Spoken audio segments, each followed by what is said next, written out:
Si jamais ça coince, tu cries et puis on descendra une autre personne dans l'eau, voilà. Dernière recommandation avant une partie de pêche un peu spéciale, les cannes sont remplacées par un dispositif électrique.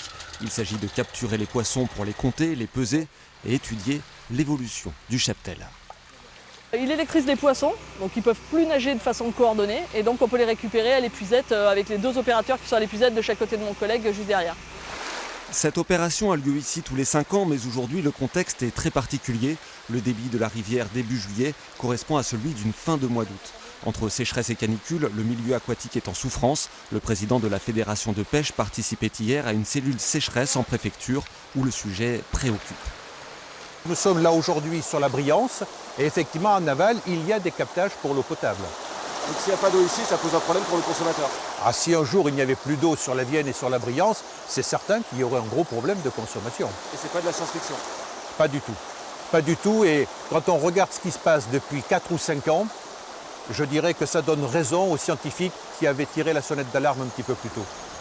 Mais la prise de conscience n'est pas acquise. Le président des pêcheurs nous emmène sur un autre cours d'eau où des mesures ont été effectuées la semaine dernière. Son équipe est tombée sur un troupeau de vaches en balade dans l'eau. Elle mobilise les sédiments, ça fait de la boue, et donc l'eau qui coule n'est plus de l'eau claire oxygénée, mais de l'eau chargée en particules. Et lorsque ça s'aggrave en plus avec les températures excessives qu'on a eues ces derniers jours, hyperthermie plus effectivement de l'eau boueuse, le taux d'oxygène s'effondre et les poissons meurent. En attendant des changements d'habitude durables dans toute la population, les mesures de restriction d'eau vont probablement rythmer l'été sous le regard inquiet des pêcheurs.